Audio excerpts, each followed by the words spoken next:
Hey there, and welcome to another episode of Legion by the Numbers. I'm Joe Eames, and in this video, we're going to be looking at the Mandalorian Super Commandos.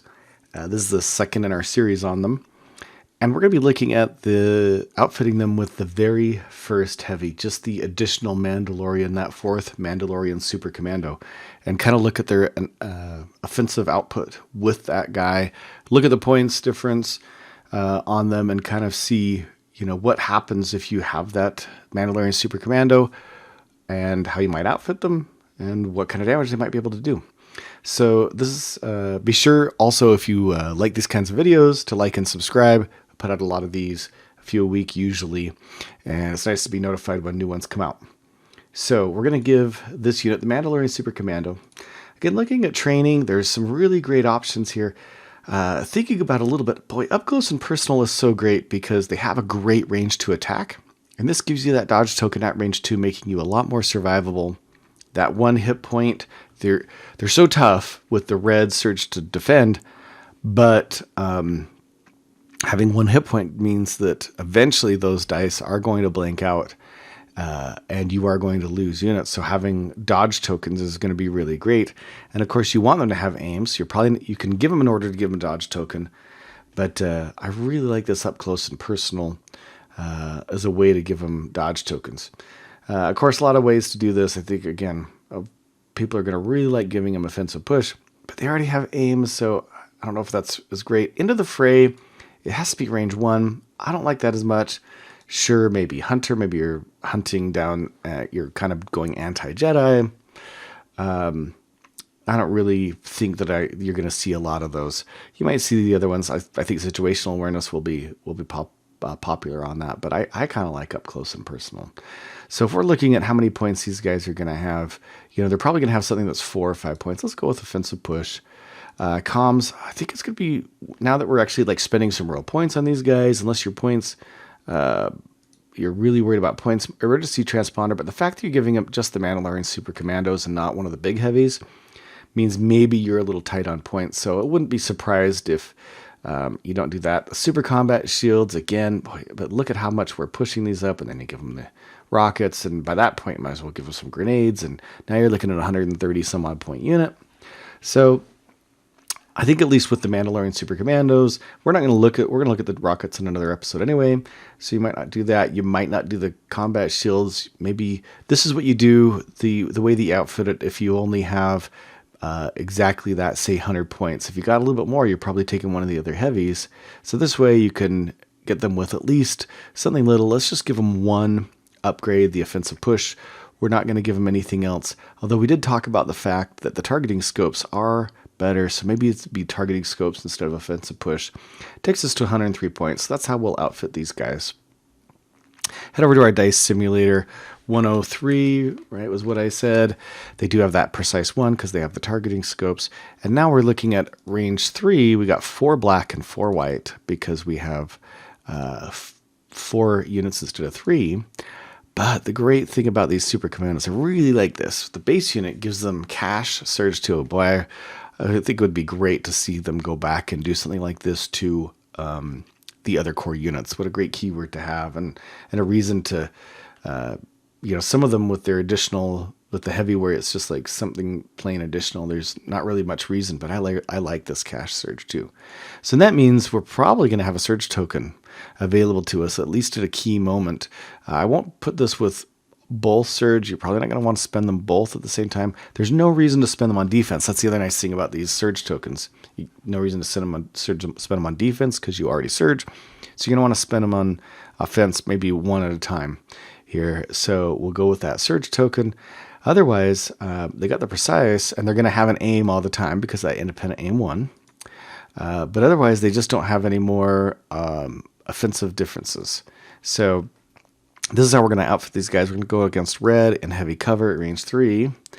And here we are. We're doing 1.43 points of damage with a 21%. Now, I am going to compare these again to the Stormtroopers, not to see how much damage output they do in comparison, but to look at the points efficiency and just see, what is the points efficiency on a Stormtrooper doing something similar.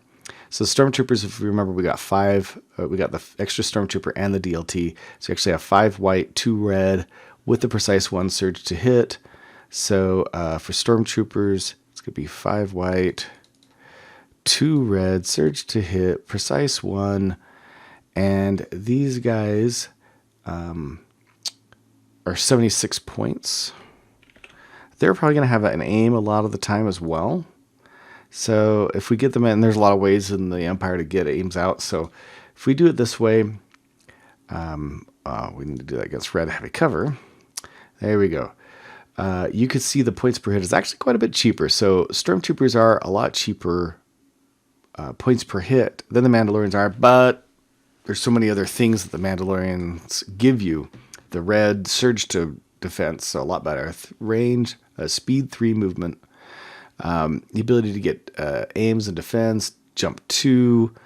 You know, they've got so many more, and you could outfit them with a lot more things than you can with the Stormtroopers. Now the Stormtroopers have 6 hit points; these guys have 4, so that is one difference as well.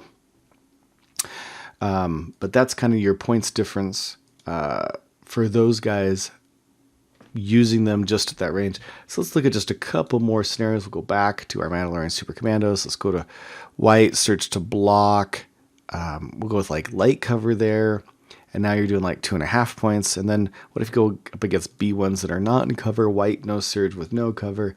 Now you're doing 4. So they're pretty good against B1s as well, taking out almost basically half of a unit.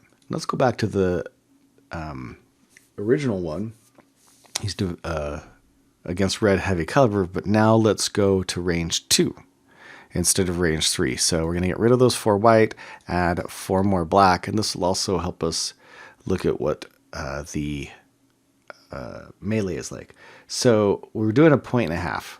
And remember, if you remember the previous, and that was like 71 points. The bare bones unit was actually quite a bit more, about 100 points per hit.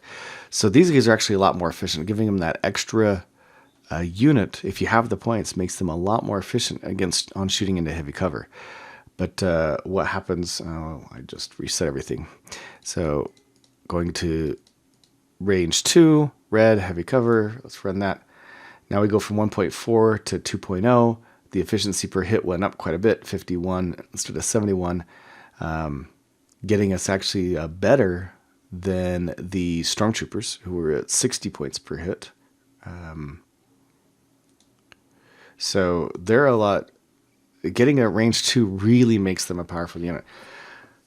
So this, I think, is actually a really good lesson with these Mandalorian Super Commandos. Range 3 is fine, but if you really want to get the work out of them, you want them at range 2. The nice thing is between jump 2 and their range 3 movement, their speed 3 movement, getting in a range 2 is going to be a lot easier than it will be with a lot of other units. And having that extra surge with that other guy really makes a big difference when you're shooting at things. So let's also go look at the same thing with white, surge to block and no cover. And now we're doing 4 points. So you're clearing out most of like rebel core units and such if you can catch them without cover at range 2 with these guys. Just so good. Really like them. A lot of other scenarios we could look at here, but I think this gives us a good kind of indication. One, they're a lot more points efficient than just the bare bones unit. The bare bones unit was let's just run that really quickly. The bare bones unit was something like 79 points because we give them a 4 point. They didn't have the surge, so let's look at just in the red heavy cover. They had 1 less die of each type, 79 points. They didn't have the surge token. We can give them precise, and I think that's right. And so you can see 94 points per hit there with those guys. So a lot worse with the bare bones unit than it is with points wise. So if you have the points, you definitely want to at least give them that extra Mandalorian Super Commando. Don't go bare with these guys unless you really need to. So that's a good takeaway from this. It was kind of cool to do this analysis and sort of see what what that means. Hope you liked the video. Be sure to hit like and subscribe. See you in the next episode.